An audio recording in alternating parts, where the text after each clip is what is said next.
Hello, everyone. Welcome. It's right at 2 o'clock, so we are going to go ahead and get started.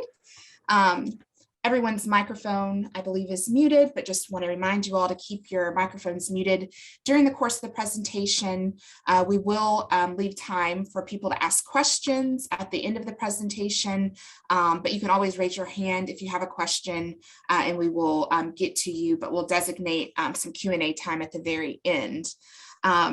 This session is entitled the Rural School Community and Family Engagement from the Academic Development Institute. Our presenter is Dr. Sam Redding. Sam Redding is the Chief Learning Scientist at the Academic Development Institute and serves as a consultant to several comprehensive centers and Native American education programs. Dr. Redding is a lifelong resident of rural communities where he has been active in community service.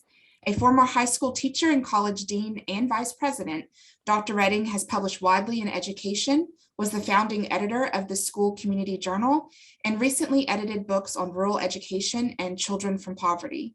He has received awards for service to public education from the Illinois State Board of Education, Illinois State University, and the Wing Institute. And without further ado, I'll turn it over to Dr. Sam Redding. Thank you, Teresa. And hello to everyone this afternoon. So we are to talk today about the rural school community, which looks like a pretty straightforward title, but I'm going to have you dwell a little bit about what do we mean by rural. I think we know what a school is. What do we mean by community? There's a couple words in this title that actually are a little more mischievous than we might imagine in terms of what they mean at different times to different folks. For example, my first teaching job many years ago was in a rural district in central Illinois, Leroy School District. Typical of a lot of rural districts in the Midwest, we had two school buildings. One was a K-5, the other one was a 6-12. The junior high was actually a wing of the same building as the high school. It's farm country. These were small town and farm kids.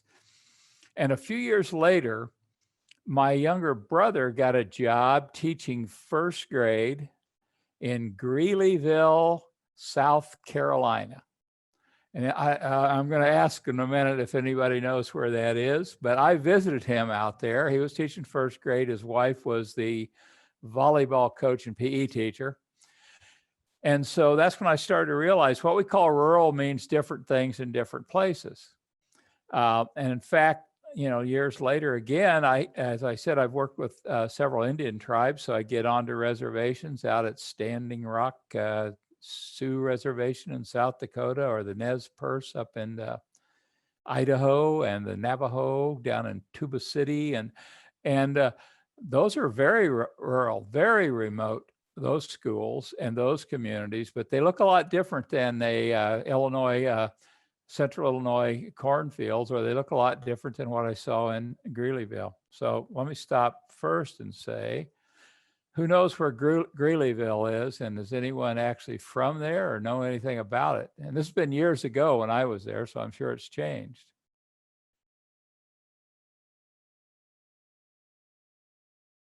Somebody's got to at least know where it is, right? Yeah, so it looks like there's someone. Okay, who we got? In the chat. A couple of people, Victoria Okay. Anderson. Yep. Does anyone, and Thomasina Williams says her sister lives there. Oh, so you're reading chats, right? Uh-huh. Okay. And Greeleyville, according to my brother, when he said it was near Kingstree and Williamsburg County Schools. So that sound even more familiar to folks? Okay, so you South Carolinians have in mind at least what rural means in that area, right? And I've got in mind what rural means in central Illinois and in western reservations and places like that. So we're going to talk a little more about what rural means. And then, as I said, we're going to talk about what community means. So maybe we are. There we go. So here are the questions today. And I hope I can engage you a bit along the way in talking about it and not just waiting until the end, but we will have time at the end. So rural life, what's familiar about it? So if I say rural and we go from place to place, as we just mentioned, what's going to be familiar to us in any rural situation? What is in common? Rural facts. What do we know about rural communities? And even more, I'm going to give you some statistics on what do we know about rural schools and kids that go to rural schools. Rural partnerships. So a lot of the rural schools form partnerships with community agencies, community organizations in particular, to draw in more resources that the school might not have for itself. School community, and the question is, why no hyphen between the words? And I'll let you think about that a bit, but we'll get to it. What is a school community, not a school hyphen community? And then lastly, we're going to look at something called a reciprocal learning environment, which is another way to get at how do you engage families? How do you form community around a school? So the question there is simply, what the heck is it? My sources for what we're going to discuss today come from 3 books, mostly. One, the Handbook on Family and Community Engagement, which I'm going to give you a link to that whole handbook. And I want to tell you, there are chapters by 36 leading people in areas of family and community engagement. And at the end, there are suggested practices and activities for schools to engage families and communities. There's over 100 of them. So it's a great resource that I'm going to give you direct access to download. And 2 other books which we have recently published. One is called Opportunity and Performance, Equity for Children from Poverty. And there's a chapter from that book that I'm also going to give you as a download. And we're going to talk a little bit about what we learned about how we can do our best in schools for kids that come out of poverty, and particularly what that means in rural situations. And then the 3rd book, which also is a very recent one that we published, Cultivating Rural Education. Caitlin Howley and I edited that. We had 4 really great contributors, and we looked at rural education from the perspective of the people meaning the educators, the learners, and the people in the community. So we will draw from those sources. In one of the chapters in that last book, Jennifer Seelig wrote about clear view of rural education, where we tried to establish up front, okay, when we say rural education, what comes to mind? You're talking about a remote school on a reservation? You're talking about a school down in the Mississippi Delta? You're talking about a Midwest agricultural area? What is it we're talking about?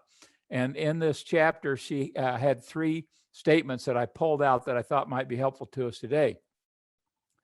Rurality is more than just the size of a population or its proximity to a city. It is the meaning embodied in the daily experiences of the residents and relates to identity, perspectives, and understandings of the world. So if that's true, there must be something kind of in common about living in rural places amongst the folks that live in different rural places. One of the greatest challenges facing rural communities across the country is population change. We'll see if that's true in South Carolina. Outmigration, aging, international immigration, national in-migration, people moving around, changing in the mix of populations in rural areas. A lot of rural areas have experienced just kind of a general decline in population of people have moved out of them, aging populations. Now, the type of population change varies from place to place, but as Jennifer says, that's a great challenge today. As educational leaders consider collaborative work to support rural education, it is useful to reflect on 2 broad questions. What do rural schools do for their communities? And those of you that have taught or lived in rural areas, you know that a school in a rural community is a lot more to the community than being a school 6 or 7 hours a day. They're usually centers of a community in a lot of ways. And to whom are rural schools accountable? So you've probably got local school boards, you've got parents and people, you've got state entities, county entities, but to whom are rural schools accountable? So those are some questions to keep in mind. Now, what I'm going to do next is something that's a little risky for me, I think, because I think it'd be great fun to do if I was actually with you, because I think it would prompt some thinking on all our parts. And I hope it goes well doing it virtually. And I hope you feel free to jump in with some comments. I pulled a story from the book that I just showed you about cultivating rural education. It's called Hubie Rides the Bus. And it's a little vignette, and we're going to go through a few screens. I'm just going to kind of read it, and I want you to think about it and picture it and what we're going to talk about. We're going to talk about, what do you take away from that? Does it give you a picture of a rural community? Does it sound familiar? Does it sound like things might be changing in that community, similar to the way they're changing in other communities? So I want you to think about this, and I want to talk about it a little. So after I do 2 or 3 screens, we'll stop. We'll say, okay, at this point, what's familiar? What's changing? What are you reading from this? Very descriptive story, and it's called Hubie Rides the Bus. I'm going to give you these same links at other times, and they are at the end, but you can go here to a website called Rural Neighbors, and Hubie Rides the Bus is, are you seeing that website when I do that? Carla? Yeah. Rural Neighbors, breaking new ground. Okay, good. All right. I couldn't tell when I click away from my screen. Yeah. So this website, it's got some podcasts. This is a brand new website, fairly new. So it doesn't have a whole lot of content in it yet, but we are building content. But it does have on it where you can go to get Hubie, and you can get a couple other things that we're going to talk about today.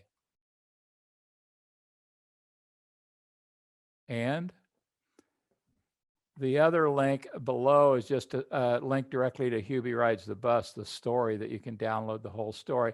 I pulled from the story, so I don't have the entire story, but you can get it right there. And it actually makes a great, I think, a discussion piece for a teacher workshop or a group of parents or anybody that's interested in rural education. I hope you agree. We can't see your slides anymore, Sam. You don't see my slides anymore? No, we That's- see the Zoom landing page. Well, that's just a darn shame. How'd that happen? Does that mean I got myself out of Zoom? Probably. No, you're in Zoom. No, Okay. you're here, but we just can't see your slides right now. Do you now? So now they're back. Thank you. All right. Okay. I think there's one more time when I click out like that, so I'll have to remember how I get my way back. Thank you. Okay, sound familiar or not? So I'm going to go through about 3 screens here, and then we'll stop and say, does it sound like what you think of as rural? What else do you read in this story as it's developing? So Hubie Pakorsky is a lanky, growth-spurting 9th grader. Stretching out, his head lurching forward, he hurdles 2 steps onto the school bus. Sarah June, Hubie's 7th grade sister, follows behind. She mounts the steps onto the bus with poise and careful intention. Hubie turns a sharp corner at seat 7A and plants himself next to the window.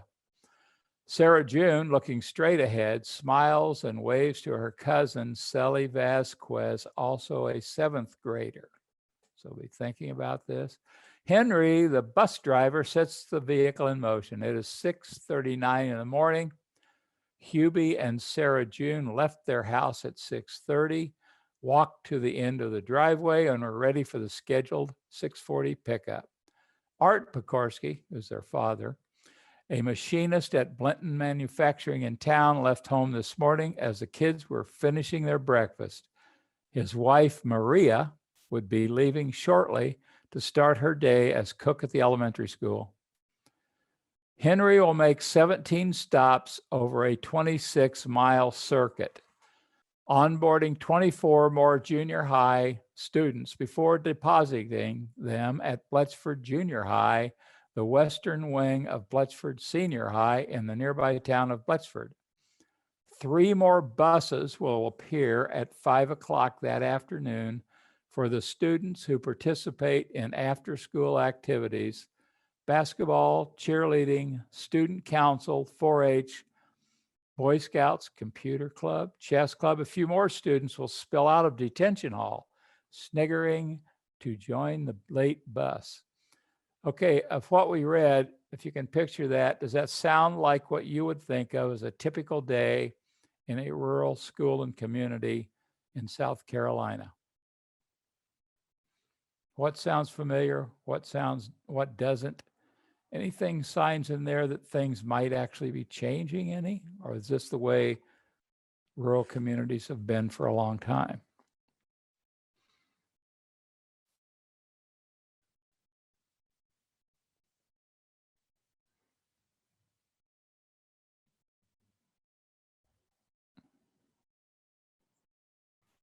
Everyone should be able to unmute themselves to respond, or you can put it in the chat box.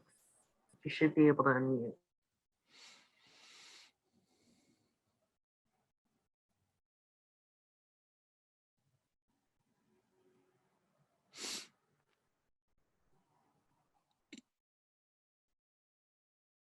Okay, you got anything? Or shall we move on? We did have a comment in the chat. Okay, yep. It says, it sounds like a rural school district, long bus rides. Mother works at the school, father drives the school bus. The early morning times for the buses certainly sounds familiar, spending a lot of time on the buses. And schools maybe not having such a variety of school activities in certain rural areas, but the long bus rides again sounds familiar to people. Okay. All right. Let's see. Let's learn a little bit more about this community and this school. 3 farm boys, excuse me, all 8th graders crowd into the seat behind Hubie and Sarah June.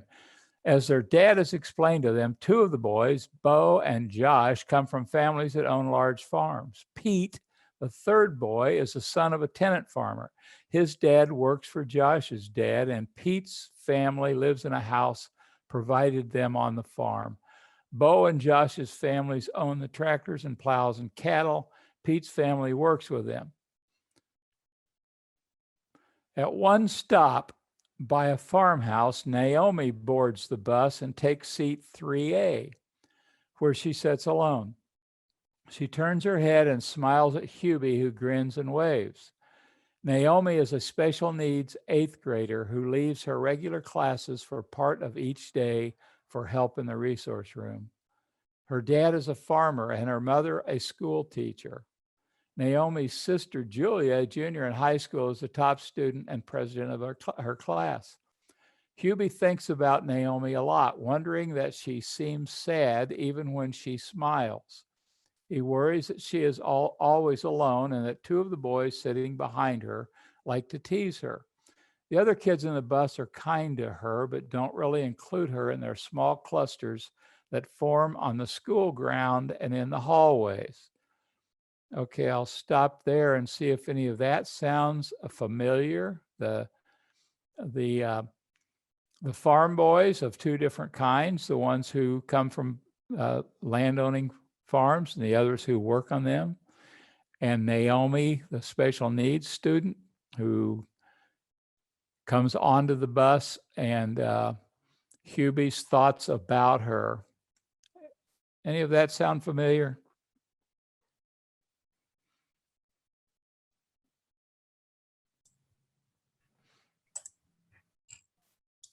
Sherry Williams in the chat writes, students with special needs being excluded, owners of farms and those that work on them.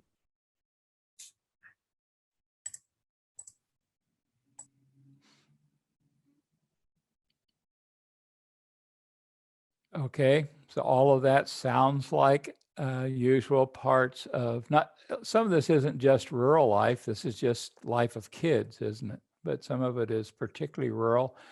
And I think particularly that rural kids, the time they spend on buses is instructive, I think, to them in the other kids that they engage with and what they learn about them and what they think about. Okay. Tonka is an interesting town, surprisingly diverse, due largely to the types of employment it offers. For many years, the mushroom farm, actually a dark indoor growing area and canning factory, has been a center of employment for families originally from Mexico. The Pakorskys and other workers at Blenton Manufacturing are grandchildren and great-grandchildren of coal miners who came to this area from Eastern Europe to work the mines. When the mines gave out, they took jobs in factories. Children from all of these families take their seats on the bus with Hubie and Sarah June, their classmates. They grow up together. In some ways, Hubie's bus trip is like the one his father and mother took when they were students at BJHS. Hubie's grandfather, Joseph Pakorsky, was in school before the 3 districts around Tonka consolidated. Joe walked to the old K-8 grade school each morning, collecting his friend Danny Rosenthal, who lived on the way to school.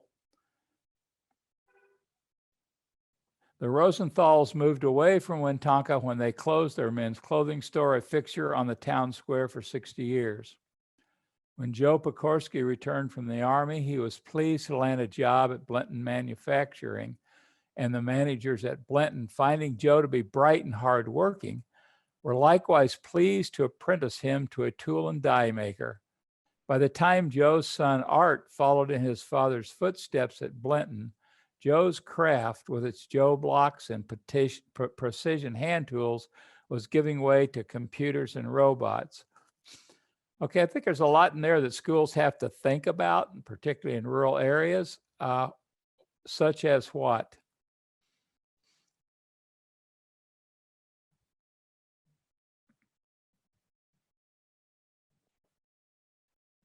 What do you take from these 2 screens? A little more about Tonka, this town, the changing population, the change in the occupations of the people.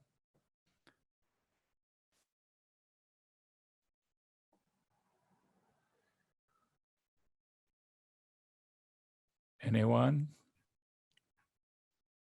Yes, and I just want to encourage everyone to feel free to unmute yourself so you don't have to keep hearing from me reading your comments, but there are several comments in the chat. So I'll encourage people to speak up and unmute themselves and let us know what you're. Yeah, I'd like to hear your voices.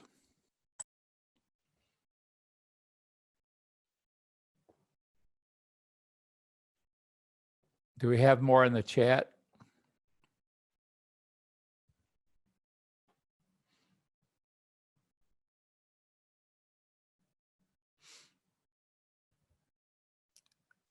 Okay. Okay, the Rosenthals moved away from Tonka when they closed their men's clothing store, a fixture. Okay, I think I read that one, didn't I? Okay, the townies who meet at the grade school to board the bus each morning include children from families new to Tonka since Joe Pakorsky's day. Dewan Campbell's father, a pharmacist, was born in Jamaica, and his wife, Sonia, a doctor at the Tonka Family Medical Center, was born in New York. About the time the Rosenthals left town, the Patels and Hendricksons arrived to manage the new convenience store and the Ready Mart. Hundreds of other families left and new ones came, and overall the population of the area notched downward a few percent each census. Okay, there's a lot packed in there, but what sounds familiar and not familiar to you as you're thinking of rural communities and schools? I think, hi, this is Janice Putnam. I think one thing you see with the rural communities is that sooner or later, the generational employment fades out and the children and grandchildren grow up, move away, and little by little, it's like the residents or your census is the old is replaced with the new. but it still remains the rural community, even though you have people from other areas relocating to the rural community. The rural community doesn't seem to change that much. I mean, even if it, let's see if I can make myself a little more clear.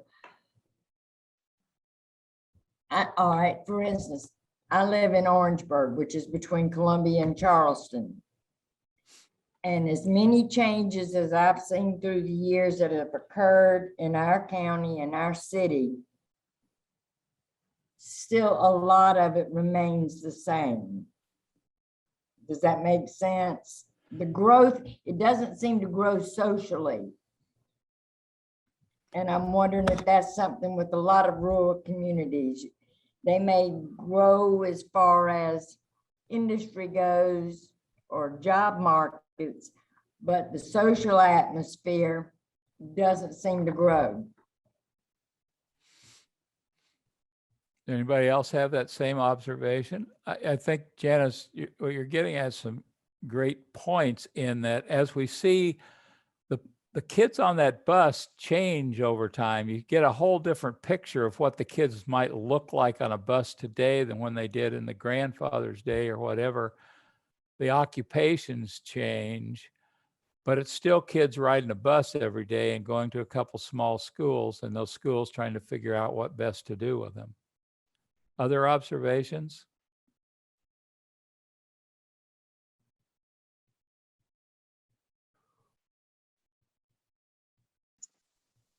This is Haley. Can you hear me? Almost. Okay. You're faint. There you go. That's better. Okay. Well, I can agree with the factory. My mom, she worked in a factory. She started on her 16th birthday and worked there until she was in her 40s when it shut down. And she cried and cried and cried because she didn't really have an education. She didn't know what she was going to do. But she went back to tech and she got her CNA. So now she works at a hospital and she loves it. But she was so upset because she had known that factory for like 30 something years. That's a beautiful anecdote and about a true life. And I think that illustrates the kinds of things we're talking about. So if we shift a little bit now and think about the schools, and they say questions at a teacher workshop. So if you presented that scenario to teachers at a workshop, but then you broke away and say, let's talk about our own community, our own schools. And here's a bunch of questions. I won't read them all, but some of them, the ones that Janice raised and the ones that would pertain to the mom who was suddenly out of work when a factory closed. And if you're a school, you're asking yourself, so how do we best prepare these kids with have such varied interests and talents, and we don't really know where they're going to end up? And who's going to college, who's going to the military, who's going to tech school? We don't know. And who's going to change their major and change their mind? And which school students are we preparing to stay in this area and be, communities, leaders in our community? Which ones are going to move away, which is part of the population change conundrum for a lot of rural areas is they lose a lot of what they call a brain drain because the kids that get educated tend to move away. So what does a small rural school, what can we provide these kids? And we're going to get to the question I know you came here to look at more specifically. How do we relate with their families about that? But to the families, this is their children. They want them to be prepared for whatever may come in life. And so they're looking also to the school and say, what do we do here? And a lot of rural schools see themselves as having limited resources, fewer activities, as some of you pointed out, a smaller curriculum. So how do we handle all this? And then if you think back to each of those kids in the bus, each one may be going a different route in life. How do we see that they're all prepared? So I would ask you or anyone from a community like this, if a family is considering whether to relocate to your rural district, now let's turn it a little bit, from the suburbs, and the parents come to you and they say, Well, describe what your district will provide our children that they may not have received in their suburban schools. What would you tell them? Is that a tough question or an easy one for you to answer? How would you sell, in a sense, why they should move there and send their kids to your rural schools? What would be your sales points? How would you describe the assets of that rural school and community to parents who may be considering moving there from probably larger schools in a suburban area?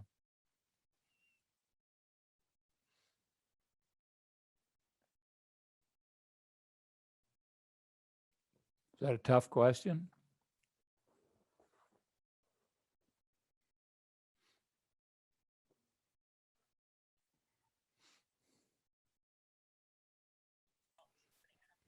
Good afternoon. This is Yeah. Joshua Sykes. Yeah, I do find that challenging because I am in a rural school district. Sure. And I also teach career education to 6th, 7th, and 8th graders in my district. So that is rather tough. And I'm also sort of closely relationship wise with the mayor, the town council, Sure. when they're trying to draw businesses here. That is quite a challenge. Everything I hear you saying is a challenge for the rural area because of hospitals. They want to know about housing. Right. People moving here want to know about restaurants or medical care. And often in my career ed classes, my students get the gamut of whatever, every offering for a career ed. But, also I have to give them reality that most of the careers that they speak of, they're going to probably have to relocate. So my district here, our job is, to prepare them for relocation because, they know that there's nothing here in the area, most of the areas that they're looking for. We do have some local hospitals and things of that nature, but I have here a lot of times my kids want to be engineers or technicians and veterinarians and things of that nature. So therefore, it's my job I'm tasked with trying to help them prepare, their careers post-graduation, but also letting them know that they're probably going to have to end up relocating. But in the same token, I'm from here. I graduated from this district. I remained here, and there are several of us that work here in the district that came back to the district to help, pave the way. But it is to answer your question, it is quite a challenge to win someone from the suburbs to come to a local district as such as ours in, these communities where, plants and other businesses won't come because of the lack of those resources like hospitals and places to shop, places to get groceries. So that is quite a tough question. And it would be a tough sell, to be honest with you. And I've had numerous conversations with the mayor here. That is the biggest challenge that we face. So I totally agree.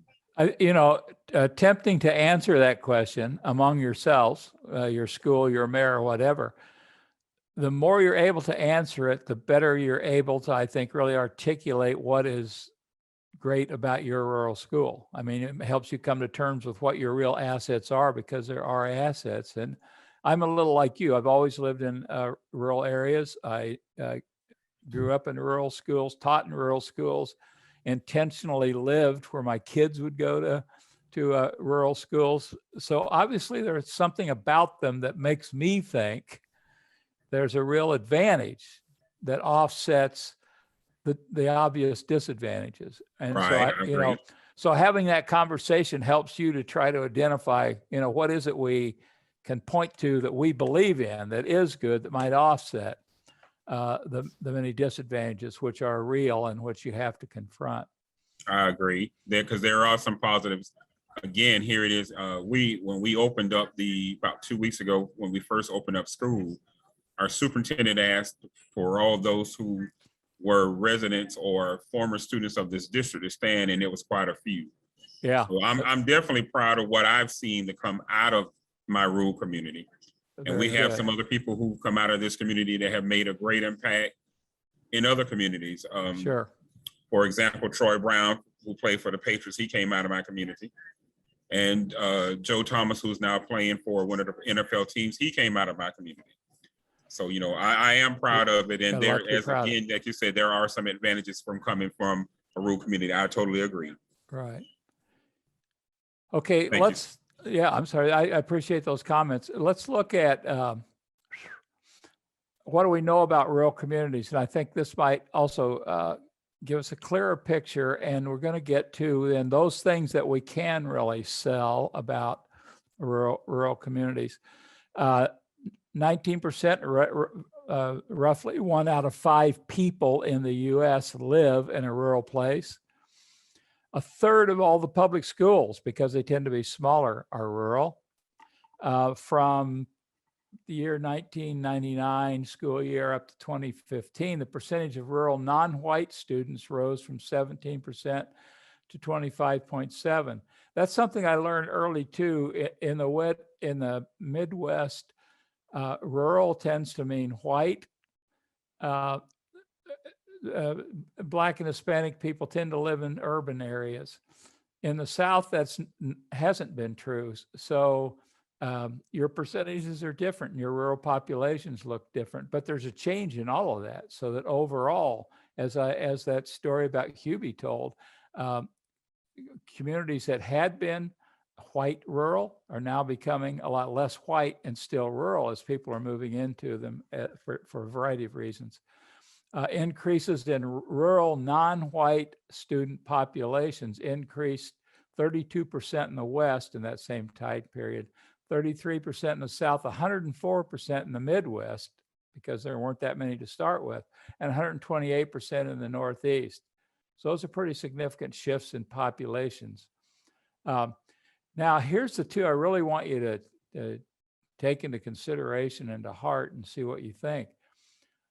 Once the effect of socioeconomic status is controlled for, any apparent disparities between rural and non-rural student achievement disappear. I want you to think about that.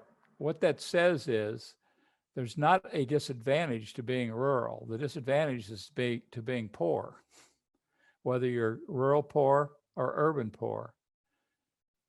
But for all the disadvantages we think of rural schools, kids achieve just as well if we don't take into account the effects of poverty. The achievement gap between white and African American and Hispanic students is smaller in rural than in urban districts. I don't know, does that surprise you? We actually have a smaller achievement gap in rural than in urban districts. I mean, those two facts are ones that I think are useful to us in explaining what's good about rural schools, or at least they aren't the disadvantage some people might think. Employment in rural areas, when we're talking about what are we preparing kids for, if we're preparing them for employment in the rural areas, where do people work in rural areas? Well, the biggest employment area is in education, healthcare, and social assistance industries. 22%, or a little under a quarter of the jobs in rural areas are in those more social service areas. Next comes manufacturing, retail, what we might think, agriculture, forestry, fishing, hunting, mining, that's less than 10%. Construction, 8.4%. One problem a lot of rural areas have is they become dependent on a single industry. In other words, a little town grows up in a rural area around a mine and the mine closes. Or as we have in central Illinois, some large meat packing industries that are the single source of employment that enable a rural area to grow. But then when you lose those industries, you lose the jobs and the people. Okay, now, remember when I talked before about the hyphen between school and community? So here's the hyphen. This is what you often think about in school communities, how does the school connect to the community as if the community is external to the school. And in some ways it is. And so this is when you're talking about, well, we've got a good relationship with the mayor. We work with the local employers.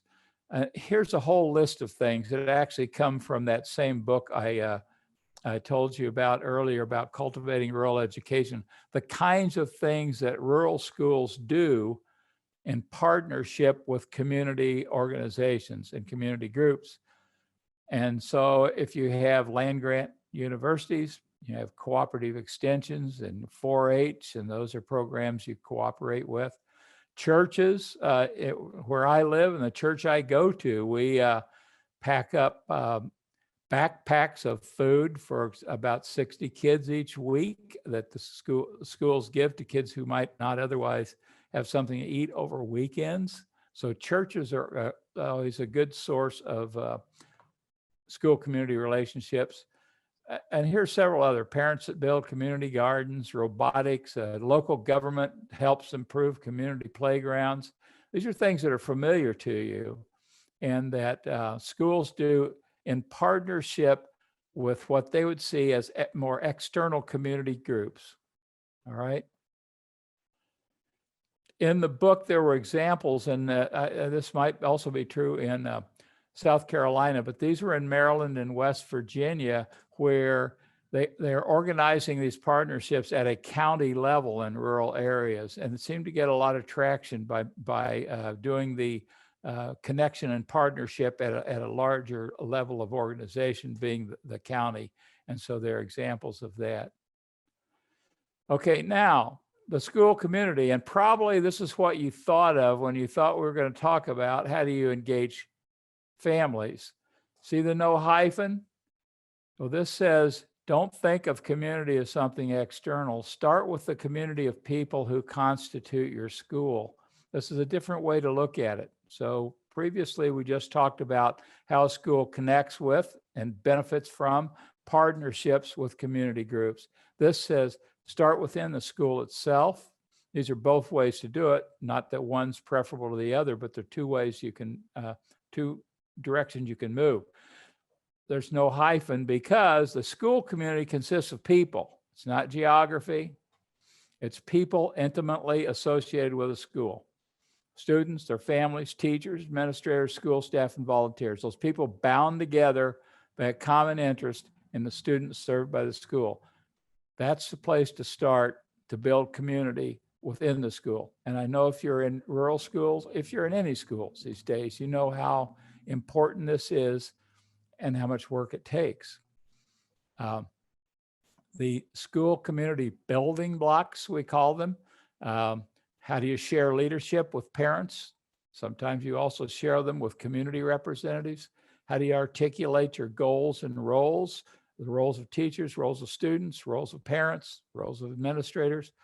What kind of communication do you have among the people within a community? How do you communicate with the home? How does the home communicate with you? Education, yeah, you educate your kids, but how do you educate your parents? Particularly, how do you educate them to be of the greatest support to their kids in their learning? How do you educate your teachers to work with parents to form that strong community? What kind of connections do you provide to bring people together who wouldn't ordinarily be together? So sometimes things, how do we bring parents into the schools, but how do we bring parents in touch with each other that aren't in association in everyday life? How do we bring older kids and younger kids together in mentoring programs? And rural schools are usually good at that kind of thing. And then how do we keep continuing to build this school community that we have just been talking about? Now I'm going to show you, I promised you to give you some access to some free resources. And a lot of this on school community comes from something called the FACE Handbook. If I don't get tripped up here again and X out of something I shouldn't. What are you seeing the handbook on the screen? Yes, Teresa? I see it. Mhm. Okay. All right. So this link takes you to it. I mean, it's, I don't know, 200 or 300 pages, but it's got, I think, some great stuff in it by some really top writers in the field. You might recognize Marty Blank from Communities and Schools. There's people here from Castle, from Harvard Family Research, others that are at a more practical level with parents.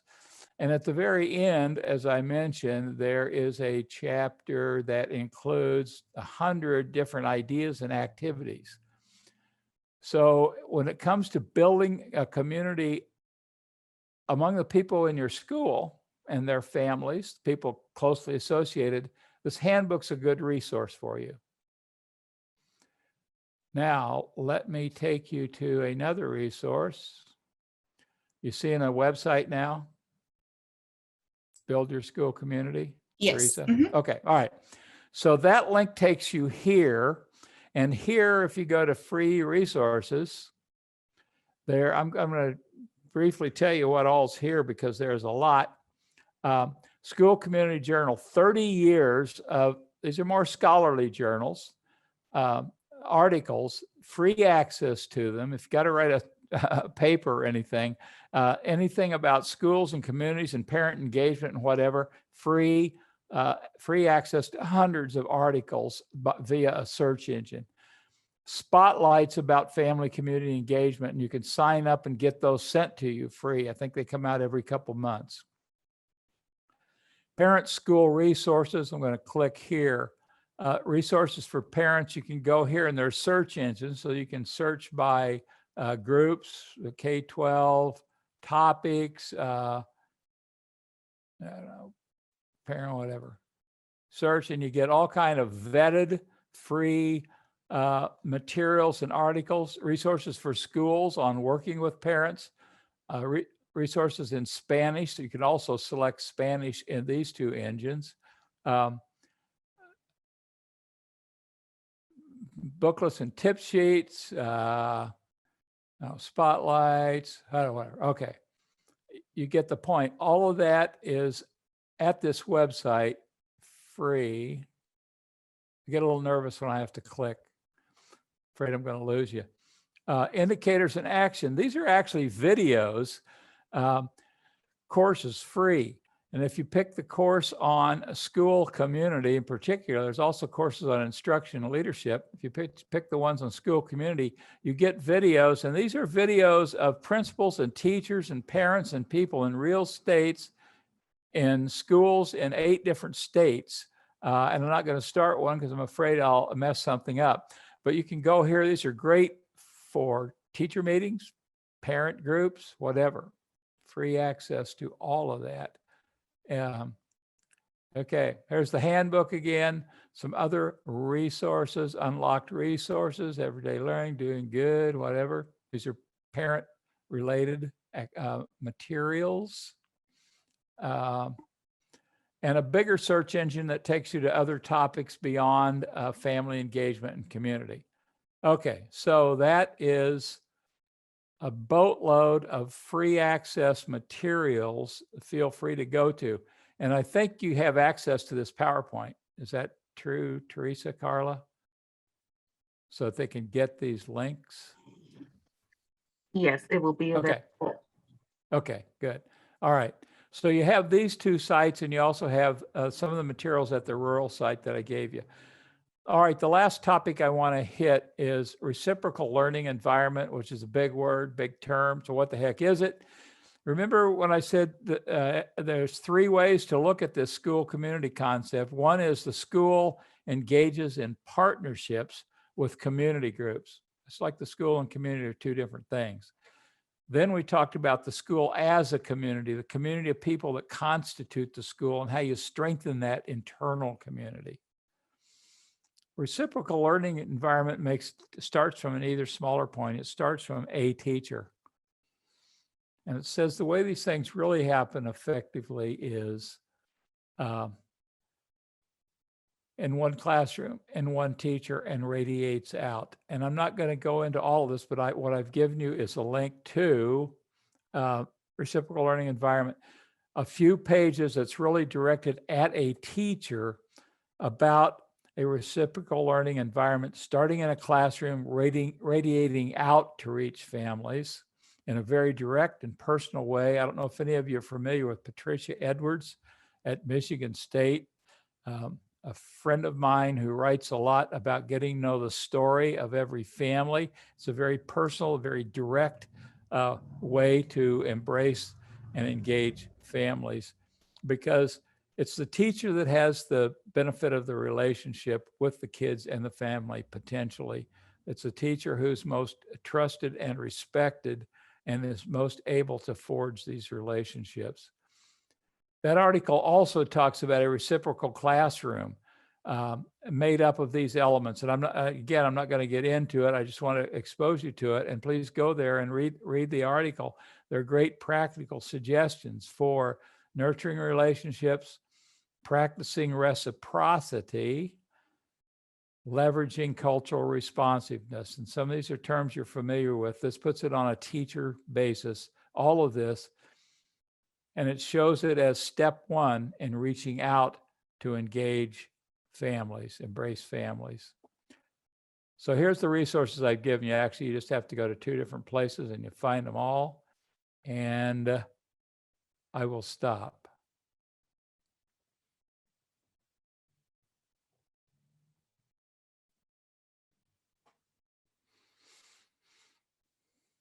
Teresa, do we have time for any questions or? We do. If anyone has any questions, feel free to post them in the chat or unmute yourself.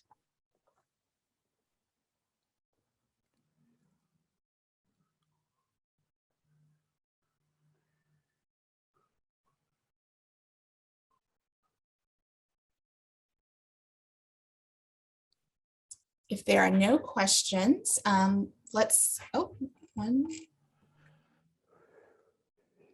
Carla, will you please repost the links so that they can be copied and pasted?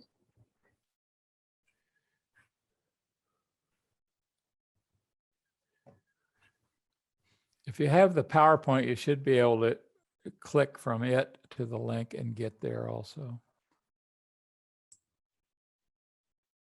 Great, thank you. And if there's no more questions, feel free to use your reaction buttons at the bottom of your screen.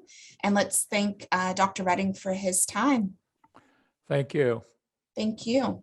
Wish I could have been with you instead of doing it virtually, but that's the new world, I guess. Thank you.